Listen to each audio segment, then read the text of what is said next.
देख रहे हैं आप और आपके साथ मैं हूं आयुषी महर्षि। बुलेटिन की शुरुआत करेंगे पर उससे पहले रुक करेंगे इस वक्त की हेडलाइंस का। लोकसभा चुनाव के लिए चौथे चरण के लिए 13 मई को मतदान, 96 सीटों पर होगी वोटिंग। अखिलेश, ओवैसी समेत कई दिग्गजों की प्रतिष्ठा दांव पर। सुबह 7 बजे से शाम 6 बजे तक डाले जाएंगे वोट। पटना में पीएम मोदी का मेगा रोड शो। बिहार के मुख्यमंत्री नीतीश कुमार भी रहे मौजूद। 13 मई को वाराणसी में करेंगे रोड शो। जयंत चौधरी भी रहेंगे मौजूद।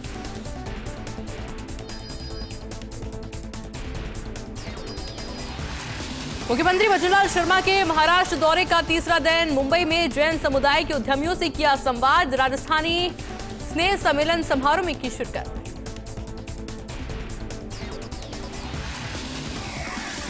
जोधपुर के मोगरा में मुंबई पुलिस की छापेमारी। करीब 104 करोड़ रुपए की ड्रग्स की बरामद। मोगरा से मुंबई में होती थी ड्रग्स की सप्लाई।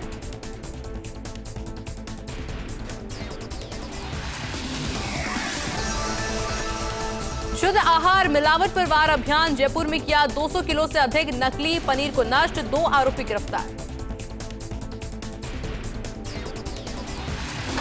मुख्यमंत्री भजनलाल शर्मा महाराष्ट्र दौरे पर हैं। उन्होंने मुंबई में जैन समुदाय के उद्यमियों के साथ में संवाद किया। संवाद कार्यक्रम में 40 से अधिक प्रवासी राजस्थानी शामिल हुए।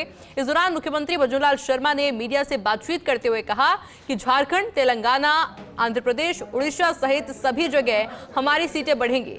राजस्थान में भी हम हैट्रिक लगाएंगे।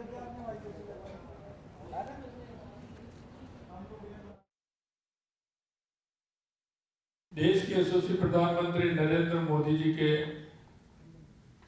विजन पर लोगों को विश्वास है, और वो विश्वास इसलिए है कि आपने 2014 से पहले इस देश की स्थितियों को देखा है। 2014 से पहले इस देश के अंदर किस तरह की स्थिति थी आपने देखा होगा कि 2014 से पहले देश में भ्रष्टाचार की नई नई इबादतें लिखी जा रही थी। एक घोटाला आता था, दूसरा घोटाला उससे बड़ा आता था, तीसरा घोटाला उससे बड़ा आता था, चौथा घोटाला उससे भी बड़ा आता था। लगातार घोटालाओं का अंबार लग रहा था। पृथ्वी पर भी घोटाले, पाताल में भी घोटाले और आसमान में भी घोटाले। कोई भी राष्ट्रवादी व्यक्ति जब पेपर पढ़ने सुबह बैठता था तो आतंकवाद और घोटाला, नक्सलवाद को देख करके उनकी आंखों में आंसू आ जाते थे। पेपर और आंखों के आंसू से गीला हो जाता। मैं आपको यही कहना चाहता हूं, देश के यशस्वी प्रधानमंत्री नरेंद्र मोदी जी के नेतृत्व में 2014 के बाद देश के घोटालों से मुक्ति मिली। मुख्यमंत्री भजनलाल शर्मा ने मुंबई के दहिसर में राजस्थानी स्नेह सम्मेलन समारोह में शिरकत की। इस दौरान मुख्यमंत्री भजनलाल शर्मा ने समारोह को संबोधित किया। उन्होंने कहा कि आप महाराणा प्रताप और मीराबाई की धरती से आने वाले राजस्थानी प्रवासी हैं। आप राजस्थान से दूर सही, लेकिन आज भी राजस्थान में आपकी मेहनत की खुशबू मौजूद है। उन्होंने कहा कि हमारी नीति साफ है, हमारी नीयत साफ है, हमारे नेता का मन साफ है। पूरे देश के अंदर उत्साह और उमंग है। मैं कह सकता हूं 4 जून को 400 पार भारतीय जनता पार्टी बहुत बड़े बहुमत के साथ आ रही है। और आप जैसा आपने उत्साह और उमंग यहां देखा है, ये उत्साह और उमंग सभी जगह है। और ये इसलिए है कि देश के यशस्वी प्रधानमंत्री नरेंद्र मोदी जी पर लोगों का विश्वास है, क्योंकि वो कहते हैं वो करते हैं, और करते हैं वो कहते हैं।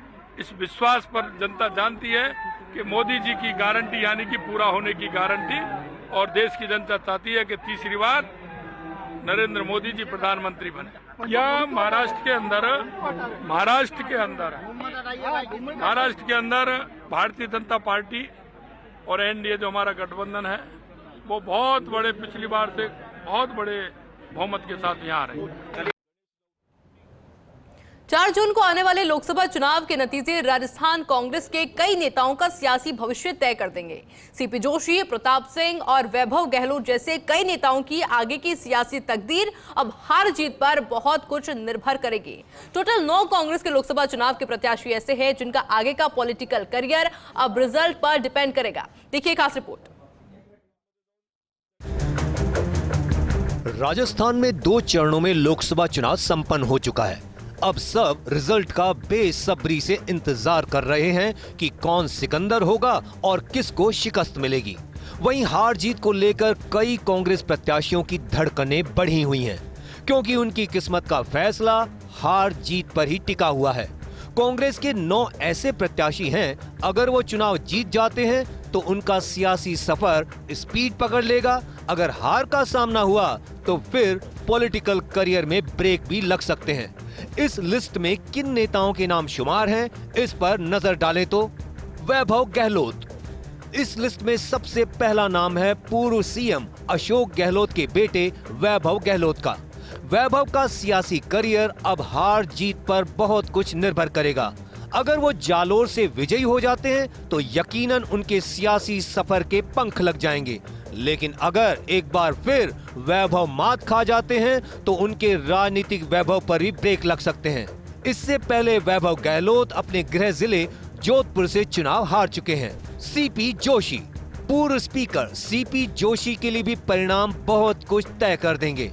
विधानसभा चुनाव हारने के बाद अगर लोकसभा चुनाव भी सीपी जोशी हार जाते हैं तो उनकी मुश्किलें बढ़ जाएंगी। ऐसे में फिर सियासत में वापसी चुनौती भरी हो सकती है। वहीं भीलवाड़ा से पिछली बार 6 लाख से हार का अंतर पाटते हुए अगर जीत गए तो पार्टी की केंद्र की सियासत में फिर उनका रुतबा बढ़ जाएगा। कुलदीप इंदौरा, श्रीगंगानगर हनुमानगढ़ से प्रत्याशी कुलदीप इंदौरा के लिए नतीजे करो या मरो जैसे हैं, क्योंकि वो पहले 2 विधानसभा चुनाव हार चुके हैं और अब अगर फिर लोकसभा चुनाव हार गए तो यकीनन सियासी करियर को ग्रहण लग जाएगा। अगर इंदौरा जीत गए तो फिर राजनीति पटरी पर भी आ जाएगी। प्रताप सिंह खाचरियावास, पूर्व मंत्री प्रताप सिंह खाचरियावास तो खुद ही रिजल्ट विपरीत होने पर आगे मामला गड़बड़ होने का बयान दे चुके हैं। प्रताप सिंह कुछ माह पहले ही विधानसभा चुनाव हार चुके हैं। ऐसे में एक और हार उनके सियासी करियर के लिए नकारात्मक हो सकती है। गोविंद राम मेघवाल, बीजेपी से कांग्रेस में आने के बाद गोविंद राम मेघवाल को बैक टू बैक टिकट से लेकर मंत्री पद तक मिला, लेकिन विधानसभा चुनाव में करारी हार के बावजूद उन्हें बीकानेर से लोकसभा टिकट दे दिया गया। अब अगर फिर हार गए तो आगे के भविष्य पर ब्रेक लग सकते हैं। उदयलाल आंजना, चित्तौड़ प्रत्याशी उदयलाल आंजना के लिए परिणाम भविष्य की सियासत का फैसला करने वाला होगा। आंजना इससे पहले निम्बाहेड़ा से विधानसभा चुनाव हार गए थे। ऐसे में अब फिर स्थापित होने के लिए हर हाल में जीत दर्ज करनी होगी, वरना फिर वापसी करना मुश्किल हो सकता है। भजनलाल जाटव, पूर्व मंत्री भजनलाल जाटव का सियासी फ्यूचर भी नतीजों पर निर्भर रहेगा। जाटव ने इस बार करौली लोकसभा से चुनाव लड़ा था। उससे पहले वैर से जाटव विधायक का चुनाव हार गए थे। रामचंद्र चौधरी, कई चुनाव हारने वाले रामचंद्र चौधरी का तो सब कुछ परिणाम पर दारोमदार रहेगा। अगर इस बार भी चौधरी हार गए तो आगे फिर किसी भी चुनाव का टिकट मिलना संभव नहीं होगा। वहीं चौधरी की उम्र भी ज्यादा हो चुकी है, तो लिहाजा बिना जीत हासिल किए कह सकते हैं यह उनका आखिरी चुनाव ही होगा। संजना जाटव, युवा नेत्री को कांग्रेस पार्टी ने बहुत कम उम्र में 2 टिकट दे दिए। कठुमर से कम अंतर से जाटव विधानसभा चुनाव हार गई थीं। फिर पार्टी ने उन्हें इस बार भरतपुर से लोकसभा चुनाव के रण में उतार दिया। अब अगर जाटव जीत जाती हैं तो आगे के उनके सियासी करियर में 4 चांद लग जाएंगे, लेकिन हारने पर संजना जाटव के लिए फिर खोने के लिए बहुत कुछ होगा। लिहाजा ये सभी प्रत्याशी दिल थाम कर 4 जून के रिजल्ट के दिन का बेसब्री से इंतजार कर रहे हैं। यकीनन इनको पार्टी ने खूब मौके दिए, लेकिन अब वक्त आ गया है चुनाव जीतकर ये खुद को साबित करके दिखाएं। हालांकि इसके लिए उन्होंने चुनावी समर में खूब पसीना बहाया, लेकिन जनता ने इनके साथ क्या किया है यह तो अब नतीजों से ही जाहिर होगा। लेकिन यह तय है हार जीत इनकी सियासी तकदीर का ही अब फैसला कर देगी। यह सच है कि लोकतंत्र में चुनावी नतीजे ही किसी राजनेता के भविष्य को तय करते हैं कि आप कितने बड़े राजनेता हो और कितने असफल हो। आप भले ही पब्लिक मीटिंग में कितनी ही भीड़ इकट्ठा कर सकते हो, अच्छा भाषण दे सकते हो, लेकिन आपकी हार जीती यह तय करती है कि आपके आगे का सियासी फ्यूचर कैसा रहेगा। लिहाजा जो नाम हमने आपको बनाए हैं वो नेता 4 जून का बेसब्री से इंतज़ार कर रहे हैं, क्योंकि उनका सियासी फ्यूचर पूरी तरह से हार जीत पर टिका हुआ है। कैमरा पर्सन राकेश के साथ मैं Dinesh Dangi, first India news, Jaipur. 11 मई वक्त रात के 12 बजे अचानक धड़ाधड़ मुंबई पुलिस के अधिकारी और जवान गाड़ियों में सवार होकर जोधपुर पहुंचे। यहां के मोगरा और झालामंड इलाके में दोनों जगह एक साथ पुलिस की टीम ने दबिश दी। पुलिस की कार्रवाई से सबसे पहले होश उड़ते हैं मकान मालिक के, जिन्होंने 2 महीने पहले बिना आधार कार्ड और बिना एग्रीमेंट अपना मकान किराए पर दिया। जब मुंबई पुलिस पूरी दास्तान बताती है और पड़ताल करती है तो पता लगता है कि मेहंदी की आड़ में करोड़ों की ड्रग्स का कारोबार चल रहा था। मुंबई पुलिस ने जोधपुर में सर्विस सेंटर की आड़ में चल रही ड्रग फैक्ट्री पर रेड मारकर करीब 104 करोड़ की ड्रग बरामद की है। जोधपुर के मोगड़ा स्थित इस फैक्ट्री से लगभग 68 किलो एमडी ड्रग का उत्पादन किया जा रहा था। फैक्ट्री को सीज कर दिया गया है। मुंबई पुलिस के ज्वाइंट कमिश्नर सत्यनारायण चौधरी की टीम ने इस कार्रवाई को अंजाम दिया। बुरे काम का बुरा नतीजा। जी हाँ, मुंबई पुलिस ने जोधपुर में जिस तरीके से 100 करोड़ की ड्रग्स बरामद की है, और ये तस्वीरें देखिए, सहयोगी भानु सिंह तस्वीरें दिखा रहे हैं किस तरीके से मुंबई पुलिस की टीम ने कड़ी से कड़ी जोड़ी। दिसंबर के महीने में एक व्यक्ति पकड़ा जाता मुंबई में, पूछताछ होती है और उसके तार जुड़ते हैं जोधपुर से। मोगरा से मशीन उठाई जाती है और यहाँ जिस तरीके से 67 किलो इम्प्योर एमडी और 1.5 किलो जिस तरीके से एमडी पकड़ने की बात सामने आई है। और देखिए तस्वीरों में देखिए जिस तरीके से कोशिश की गई कड़ी से कड़ी जोड़ करके, और ऐसे में ये तस्वीरें काफी महत्वपूर्ण हो जाती है। झालामंड चौराहे के पास जिस तरीके से ये कार्रवाई की गई है अपने आप में चौंकाने वाली है। जिस तरीके से कड़ी से कड़ी जोड़ी है, और आप देख सकते हैं तस्वीरों के अंदर मुंबई पुलिस की टीम ने ये जो कोशिश की है कड़ी से कड़ी जोड़ करके, दिसंबर के महीने में जब इनको सूचना मिली तब से कड़ी जोड़ी जा रही थी। अब देखिए तस्वीरों में सीधी जो कार्रवाई है वो यहाँ पे की जा रही है। स्थानीय पुलिस की जो है मदद ली गई है। पुलिस कमिश्नर राजेंद्र सिंह से लेके डिप्टी पुलिस कमिश्नर यहाँ पर राजेश यादव जो हैं, उनके डायरेक्शन की अभी भी जो मदद हो सकती है वो की जा रही है। लेकिन बड़ी बात यह है कि इतना बड़ा कारोबार किस तरीके से चल रहा था, कैसे मुंबई पुलिस ने कॉल डिटेल के आधार पर कड़ी से कड़ी जोड़ करके यहाँ जहां तक पहुंची है, ये अपने आप में एक बहुत बड़ा उदाहरण है। और जिस तरीके से लगातार कभी नारकोटिक्स, कभी राजस्थान पुलिस और मुंबई पुलिस ने ये जो कार्रवाई की है, ज्वाइंट कमिश्नर सत्यनारायण चौधरी जिस तरीके से लगातार इस मामले को लेकर मॉनिटरिंग करते रहे, यह उसकी कामयाबी की तस्वीर है। हालांकि थोड़ा कहना जल्दबाजी होगा, जैसे ही कार्रवाई पूरी होती है तब कहीं ना कहीं इस कार्रवाई को लेकर के कोई न कोई ऑफिशियल जो बयान है वो भी आएगा।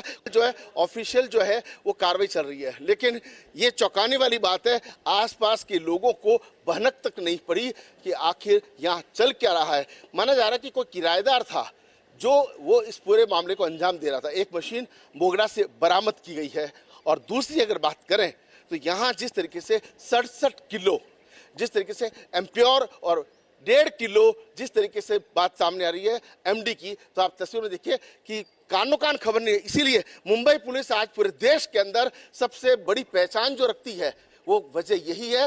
कानो कान राजस्थान पुलिस तो कोई भनक नहीं लगी, और यहाँ जिस तरीके से लगातार कार्रवाई की जाती रही है, और अब ये जब कार्रवाई सबके सामने है तो निश्चित रूप से पूरे देश की नजर जो है वो यहाँ पर है। 100 करोड़ का आंकड़ा कम नहीं होता है, और मुंबई पुलिस तब तक हाथ नहीं डालती जब तक कि पूरी तरह से परफेक्शन सूचना तंत्र मजबूत हो। तो आज सूचना जो है वो मजबूत की गई है, और ऐसे में देखिए कि जिस तरीके से यहाँ पर कई तरह की जो तथ्य हैं वो सब तथ्य बाद में आएंगे। मेहंदी बेची जा रही थी, उसकी आड़ के अंदर वो तो कहीं ना कहीं कुछ और तथ्य खुलेंगे तब सच्चाई सामने आएगी। लेकिन मुंबई पुलिस की पीठ थपथपाने की ये वक्त है, और देख रही है हैं कि जब तथ्यात्मक तरीके से यहाँ पर सच्चाई सामने आएगी, लेकिन सच्चाई कुछ और ऐसे में समझा जा सकता है कि जिस तरीके से पूरे देश भर के अंदर ड्रग्स माफिया पर कंट्रोल करने के लिए कोशिश की जा रही है, ये बड़ी तस्वीर है। अब देख रही है इस पूरे मामले को लेकर जब सच्चाई सामने आती है तो कौन कौन गिरफ्तार होते हैं, अभी जो हिरासत में है उनकी गिरफ्तारी दिखाने के साथ कड़ी से कड़ी जोड़ करके आखिर और कितनी गिरफ्तारियां होती है। शिवमान सिंह गहलोत के साथ Rajiv Gaur, first India news, Jodhpur. Jodhpur के कुड़ी इलाके से मुंबई पुलिस की छापामार कार्रवाई में करोड़ों की ड्रग्स बरामद की गई थी। अब इस मामले में मकान मालिक पर गाज गिर सकती है, क्योंकि बिना आधार फोटोकॉपी लिए, बिना एग्रीमेंट किए जिस व्यक्ति को अपना मकान केवल भरोसे के आधार पर किराए पर दिया था, वही किराएदार भरोसा तोड़कर मेहंदी की आड़ में ड्रग्स का कारोबार कर रहा था। इस मामले को लेकर मकान मालिक हर्ष भाटी से बातचीत की सहयोगी राजीव गौड़ ने। पुलिस बार बार आगाह करती है कि कहीं न कहीं चाहे अपने घर में नौकर रखते हैं या फिर किराएदार, बिना सोचे समझे किसी को नहीं रखना चाहिए, और बिना सोचे समझे रखा, उसका आधार कार्ड नहीं लिया, और ऐसे में ये तस्वीर सामने आई 100 करोड़ का जिस तरीके से ड्रग्स का कारोबार खुला हुआ। क्या नाम आपका? हर्ष जी, आपने बिना सोचे समझे हुए किसी व्यक्ति को ऐसे मकान किराए पे दे दिया? सर, अगर आपके मोहल्ले में जो व्यक्ति 5 साल से रहेगा तो आपको उसके ऊपर भरोसा करोगे नहीं क्या? मेरे को आप ये बताइए, अगर आपके मोहल्ले पे कोई आदमी भरोसा नहीं करोगे उस पे? देखिए, किराया अधिनियम बना हुआ है, कम से उसका आधार तक आपने नहीं लिया। एक्चुअल में सर, हमारे यहाँ पे व्यवहार देखा गया गांव में कि हाँ भाई अच्छा बंदा था, उसके हिसाब से हमने उसको दिया, और ज्यादा महीने भी नहीं हुए, 2 महीने ही दिए हुए। लेकिन अब क्या कहेंगे, मेहंदी के कारोबार की आड़ में ड्रग्स का धंधा, 100 करोड़ की ड्रग्स बरामद हुई। तो उसमें मेरे को जब मुंबई पुलिस ने बुलाया फोन करके तो हम तुरंत आए, और ऊपर से मैंने यहाँ लोकल पुलिस को भी बुला के सपोर्ट करवाया। ये जानना चाह रहा हूँ, आपका चूंकि ये घर आपका है, मालिक आप है, कितने बजे पुलिस से कैसे आपको तलब किया, आपने कैसे जानकारी? 12 बजे हमको फोन किया गया, हम यहाँ पे उपस्थित हो गए। हर्ष ये मकान मालिक के पुत्र हैं, और कहीं न कहीं जिस तरीके से विश्वास में धोखा हो गया है, एक तरह से विश्वास का कत्ल आप कह सकते हैं, क्योंकि कहा कि 5 साल से इस इलाके में रह रहे हैं, 2 महीने पहले मकान दिया था, लेकिन अब जब ये कारोबार सामने आया है तो समझा जा सकता है एक मकान मालिक पर क्या बीती है। आखिर भरोसा करे तो कैसे करे? इस भरोसे के कत्ल के बाद में अब जो कार्रवाई होती है उसमें कि इनको नहीं पूछना पड़ जाए, चिंता की लकीर यह भी है। लेकिन मुंबई पुलिस किस रूप में क्या क्या कार्रवाई करेगी, किस तरह का इन्वॉल्वमेंट इनका सामने आता है, ये देखने वाली बात होगी। शिवमान सिंह गहलोत के साथ Rajiv Gaur, first India news, Jodhpur. Jodhpur का 566वां स्थापना दिवस बड़े उत्साह और उमंग के साथ मनाया गया। मुख्य समारोह मेहरानगढ़ फोर्ट में मेहरानगढ़ म्यूजियम ट्रस्ट और जोधपुर स्थापना दिवस समिति की ओर से आयोजित किया गया, जिसकी अध्यक्षता पूर्व राज परिवार के सदस्य गज सिंह ने की। वहीं सूरसागर विधायक देवेंद्र जोशी मुख्य अतिथि के रूप में मौजूद रहे। पूर्व राज परिवार के सदस्य हेमलता राजे ने भी कार्यक्रम में शिरकत की। कला, संस्कृति और विभिन्न क्षेत्र में उल्लेखनीय योगदान के लिए मारवाड़ रत्न से विभिन्न प्रतिभाओं को नवाजा गया। इस दौरान महाराजा हनवंत सिंह के फोटो संस्करण की लॉन्चिंग की गई। डॉक्टर महेंद्र सिंह तंवर द्वारा लिखी गई पुस्तक जोधपुर दुर्ग मेहरानगढ़ का लोकार्पण किया गया। म्यूजियम ट्रस्ट के महाप्रबंधक जगत सिंह की देखरेख में आयोजित कार्यक्रम में जोधपुर के पूर्व राज परिवार के सदस्यों ने उत्साह और उमंग के साथ अपनी भागीदारी निभाई। हर साल आप इकट्ठा हुआ, और खासकर नए साल कुछ आप बदलाव करियो और नीचे रखियो, क्योंकि जनता ने सुविधा वास्ते, क्योंकि गर्मी में ऊपर चढ़ना जाना बड़ी मुश्किल है, इन वास्ते अब की आप नीचे रखियो, ताकि आप लोग सब अच्छी तरह पढ़ा सको और इन जलसा में भाग लो, क्योंकि जो बिना जनता जलसो कोई काम रो नहीं है। मैं देवेंद्र जी ने बहुत बहुत धन्यवाद दूँ कि हमारे निमंत्रण माथे आप बटे पधारिया। आपने बधाई भी दूँ कि आप सूरसागर हूँ, इतना रिकॉर्ड हूँ जीतने आप विधानसभा में पधारिया और अपनी बात रखेला। आज जोधपुर रीच की पहचान है। आ जोधपुरी पहचान में सब मोटो योगदान अपने बापजी रो है कि दुनिया भर में घूमने जोधपुर ने एड़ो एक हॉट स्पॉट बना दियो दुनिया में कि आज जो भी हिंदुस्तान आवे वो जोधपुर आनी चाहिए, और जोधपुर आनी चाहिए जो बापजी राते फोटो जरूर पहचानी चाहिए। मैं कई देशा में गयो, उठे जिन्होंने जोधपुर का नाम लेवा बाबूजी का नाम स्वतः निकलता। तो मैं बाबूजी ने श्री चरणा में नमन करूँ और आशा करूँ और आज जोधपुरी इन वर्षगांठ माते बस माँ चामुंडा समाने आशीर्वाद मिली और सवारो भविष्य उज्जवल हुई, जोधपुर उत्तरोत्तर प्रगति और अग्रसर हुई, इन कामना के साथ मैं जोधपुरी जी की अनूठी मिसाल है। मैं कई बार देखूं कि समाज सेवा के क्षेत्र में जोधपुर में एक जज्बो है, एक जुनून है। प्रदेश भर में अंतर्राष्ट्रीय नर्सेज दिवस जोर शोर से मनाया गया। राजधानी जयपुर में राजस्थान नर्सिंग काउंसिल में राज्य स्तरीय कार्यक्रम का आयोजन किया गया। बतौर मुख्य अतिथि चिकित्सा विभाग के निदेशक जन स्वास्थ्य डॉक्टर आरपी माथुर, निदेशक राजपत्रित राकेश कुमार शर्मा ने शिरकत की। इस दौरान अतिथियों ने प्रदेश में कार्यरत सभी नर्सिंग कर्मियों को बधाई व शुभकामनाएं दी और साथ ही कोरोना के दौरान नर्सेस के कार्यों की सराहना की गई। उन्होंने कहा कि नर्सिंग का प्रोफेशन भारत में ही नहीं पूरे विश्व में नोबल प्रोफेशन के तौर पर देखा जाता है। The lady with the lamp के रूप में विश्व विख्यात फ्लोरेंस नाइटिंगेल के जन्म दिवस के रूप में पूरी दुनिया में नर्सिंग दिवस मनाया जाता है। फ्लोरेंस नाइटिंगेल ने अपनी सेवा और समर्पण की भावना से विश्व के इतिहास में अपना नाम अमर कर दिया था। युद्धकाल के दौरान उन्होंने दवाइयों की कमी, स्टाफ की कमी और अत्यंत विपरीत परिस्थितियों में भी अदम्य साहस का परिचय देते हुए सेवा की नई मिसाल कायम की। कार्यक्रम में काउंसिल रजिस्ट्रार भारती ने विश्वास व्यक्त किया कि दया और करुणा की प्रतिमूर्ति फ्लोरेंस नाइटिंगेल के जन्म दिवस के अवसर पर सभी नर्सिंग कर्मी पूर्ण निष्ठा और समर्पण भावना के साथ रोगियों की सेवा करने का संकल्प लेंगे और पीड़ित मानवता की सेवा में अपनी भूमिका का निर्वहन करेंगे।